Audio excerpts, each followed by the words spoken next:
The David Pakman Show at davidpakman.com.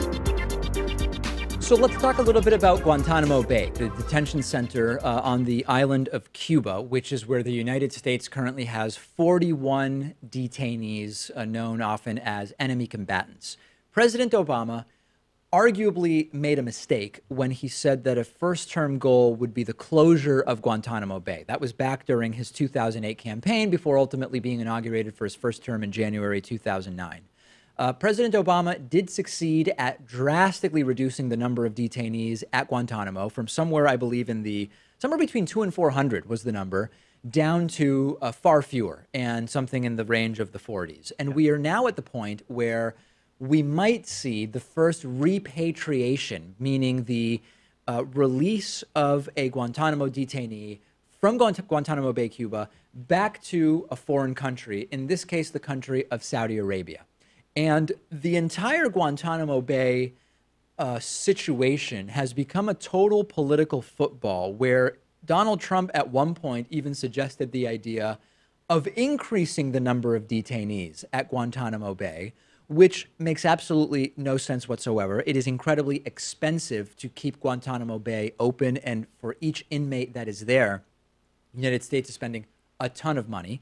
There's not even an interest in eventually trying roughly 2/3 of the 41 detainees that remain. They're just not going to be tried. They're being indefinitely held, and then presumably at some point they might be repatriated to their country of origin or some other country that takes them. And yet, there is this contingent of the right that seems to sort of love the idea of filling Guantanamo Bay with more people. And there is no situation where that makes sense. Number one, the United States should not be involved in indefinite detention without charges of enemy combatants, number one, because it effectively violates what we consider to be sort of the basic tenets of due process and our criminal justice system. And the use of calling them enemy combatants to circumvent that system is a pretty dishonest way of going about it. And number two, if you're going to detain them in this way, it's far less expensive, and I would argue just as safe, to keep them at some kind of maximum security facility in the United States. And we've heard when some Democrats have said, hey, listen, let's close GITMO. Let's bring them back to the United States. We trust our maximum security facilities to properly contain these guys. It's been Republicans who will often fearmonger on the basis of, listen, if they were to get out, then all of a sudden they're on actual U.S. soil. And that sort of implies a significant distrust of the American prison system. So on every basis, it doesn't make sense to keep GITMO open and to keep putting people there. The question now is, are we actually going to see this repatriation of just one of the 41 detainees that is left at Guantanamo Bay, Cuba, or is President Trump going to try to interrupt it? I think the good news here is that so far Trump hasn't sent more people to GITMO. He's got plenty of scandals going on and lots of other disasters to deal with. I wouldn't imagine that just filling up GITMO with more people is really high on the guy's list. That, I think, is something that I agree with. We've got to start clearing that place out. Yeah, it's a little bit weird to me why President Obama wasn't able to close Guantanamo Bay, because I remember once he took office, that was like a key thing he wanted to do, one of his first priorities. And the topic just lingered throughout his presidency. And it makes you wonder, is the president as powerful as we think he is? I think that's what it was. I think just Obama overpromised. And, you know, one of the, for better or worse, one of the, I don't want to call it a mistake, but maybe less politically savvy things that Obama did early on is make really specific, measurable promises. Because if you make a more general political promise, like we're going to reinvigorate the manufacturing industry of the United States, you can come up with statistics that you can sort of qualify as reinvigorating a market. If you don't close GITMO when you say you're going to close it, you didn't do it and you failed. So some people said it was just a lack of political savvy that caused that. Well, it just seems like counterterrorism and the justice system is almost entirely under the purview of the executive branch. So he wouldn't even need congressional approval, although it would be helpful to have it. Is that right? I don't know that. I mean, I sort of was under the impression. I was under the impression that part of the reason he wasn't able to get it done is he couldn't unilaterally get it done from a legal perspective. But I don't know enough about the mechanisms required. I think it could have been done, but it wouldn't have been politically savvy. Yet it was a top campaign promise for him. So you can make the argument either way, I think. Yes, you could. So we will see if this repatriation ultimately happens. I would be shocked if we saw the closure of GITMO under Trump, who was talking about filling it up with even more people. But I guess a more reasonable target would be, can we get this thing closed within the next 10 years? Yeah. Right? I mean, I don't think under Trump it's ever going to happen, although you never know. Maybe there are circumstances where Trump would agree to it. Book recommendation, Guantanamo Diaries. It's from the perspective of a prisoner who lived in Guantanamo Bay prison for a long time. And he goes through like the torture that he experienced, or some would call it enhanced interrogation techniques. Yeah. And it's disturbing at times, but a good read. All right, I'll look that one up. We've talked before about actress Gwyneth Paltrow's sort of wellness website. I kind of cringe at even calling it that. It's called Goop.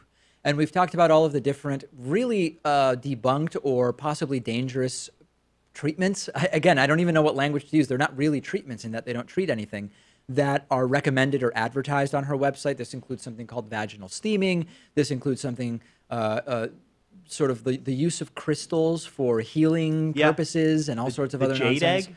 That's a favorite of mine, right? Jade eggs that women, I guess, insert into their vaginas. Is that that's sort of what's done with it? And we actually interviewed Rachel Paoletta, who has more specifically investigated some of this stuff. And it's bad. It's really, really bad. And case in point, we've now learned about a Spanish woman who died after undergoing a bee acupuncture treatment. So in I guess what you would call normal acupuncture, sterile needles, hopefully sterile needles, are inserted into the epidermis, into the skin. And in bee acupuncture, as you can imagine, people are deliberately stung by bees, the idea being it's sort of like acupuncture, but it's even better. It's called apitherapy. And it can, some of the substances that bees produce could maybe treat stress or muscle tightness or conditions, who knows what. And a woman has died from this. So in the moment where she was receiving the apitherapy, she lost consciousness and had trouble breathing. An ambulance was called. Took about a half hour to show up, and she was given adrenaline and some other medication, taken to a hospital, eventually recovered, but soon thereafter fell into a coma and ultimately died. What we are told is that had the ambulance arrived sooner, that it's possible that she might not have had this long-term impact that ultimately led to her death. Had she received the adrenaline and corticosteroids and antihistamines more quickly, then maybe it would not have gotten to the point where she was unable to, in the long-term, recover, even though she was in the short-term released from the hospital.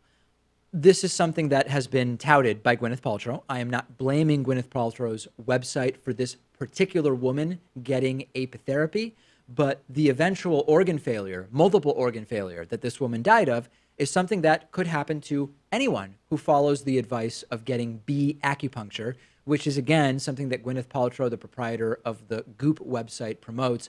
It's horrible. It's nonsense. Don't do this stuff. I don't know. I mean, if people really are into some of these ideas, it's very difficult to talk sense into them. I don't really know what we can do. And, you know, the thing is, most people who would hear me say this and say, oh, you know what, David's probably right, aren't people who would get bee acupuncture to begin with. So I don't really know how we can deal with this. Yeah, how are people so susceptible into falling into this trap where they think that this bee acupuncture therapy would even help them? I know Gwyneth Paltrow said that it was a treatment that's thousands of years old, as if that's even convincing, because we did a lot of stupid stuff back in the day. And also, that might just mean people have been stung by bees and survived for thousands of years. Yeah, I think it helps with like very minor things like wrinkles and scarring. Is that even true, though? Like, I don't know if it's true, but even if it is true, like that's not worth getting stung by a bee over and over again. From what I've read, there have been reported benefits of apitherapy, but they've never actually been identified scientifically in any kind of actual peer-reviewed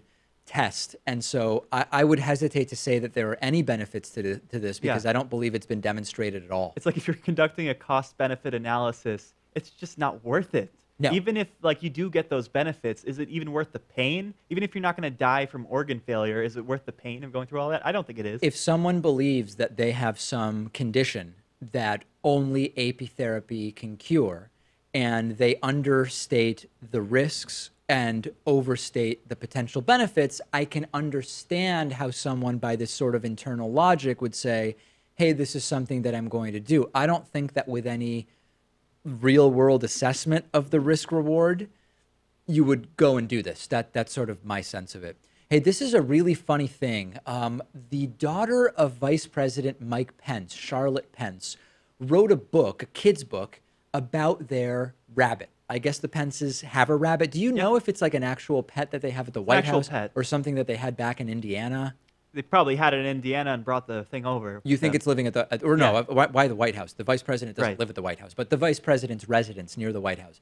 I have no clue where this dumb rabbit lives. Not that the rabbits are dumb, but just the entire concept of saying, I'm going to write a book about this thing. So anyway, John Oliver had a very, very funny segment where they sort of recast the rabbit as a gay rabbit that is attracted to another rabbit, and it became a huge sensation, and an actual alternative children's book was written about Mike Pence's rabbit, where it is, as I mentioned, a gay rabbit. And of course, Mike Pence is a very, very anti-gay guy. You can sort of see the obvious irony of this.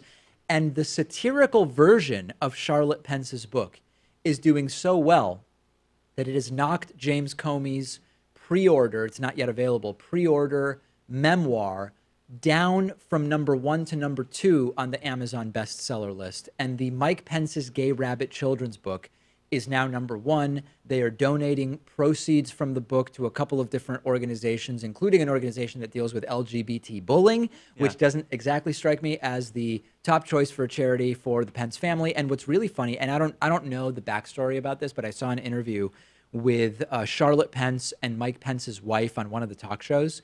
And Charlotte Pence was asked, what do you think about the fact that there's this other book? And she said, hey, listen, they're donating to charities also, so good for them. And she sort of was generally positive about it. And I thought, yeah, they're donating proceeds to charity, but I don't think they're the charities that, I don't know Charlotte Pence's politics. I don't know that these are the charities that your family in general would want to support. I saw an article about Charlotte Pence, and I think she is a little bit more socially liberal. Oh, is she? Okay. So, you know, maybe she's just taking the high road here, even though her book is now at #4, which I find pretty funny. It's still good. I mean, it's actually, it's disgusting to me that her book is, you can say whatever about the satirical book being at #1. I think it's kind of dumb, but hey, look, it's funny because the idea is that it's parodying another book. But the idea that a book about the rabbit of the vice president, written by the vice president's daughter, given all of the amazing books that are out there right now, is #4 on the bestseller list, it makes me concerned sort of about society and the anti and pseudo-intellectualism that we've been talking about for a while. I do wonder, though, if John Oliver crossed the line here, because it's like he's going after the family members of politicians who they may not have the exact same views as the politicians themselves. And it's, you know, it's not as if Charlotte Pence is like some 12-year-old girl writing about her rabbit. She's, I think, 24. So maybe she is fair game. I don't know. I mean, listen, once you write a book and it's on the Amazon bestseller list, you are a public figure, regardless of whether you have become a public figure because your dad is the vice president or just because you're an amazingly good writer. I think once you have that level of notoriety, you are absolutely fair game. Plus, I think it's pretty fair to say that the only reason she's experiencing success right now and this book is selling well is because she's the daughter of the vice president. I don't think anybody believes for a second that if a random person wrote a kid's book about the vice president's rabbit, it would be #4 on the bestseller list and would be parodied by John Oliver. Even though the name of the rabbit is pretty good, Marlon Bundo. Yeah, that's clever. I guess Marlon Bundo. Sure, let's give him credit for that. So very, very funny. And actually, the benefit of all of this is that a really good anti-LGBT bullying organization is getting a bunch of money in donations that they wouldn't have were it not for Charlotte Pence's book catalyzing the satirical version of the book. So, hey, you know what? That's a good thing, and I think we can all be glad about it. But seriously, who is buying Charlotte Pence's book? If you are a parent who bought that book, please write in and explain to me why it is that you bought it. That's it for today's bonus show. Great show coming up tomorrow. Hope you'll join us for it. The David Pakman Show at davidpakman.com.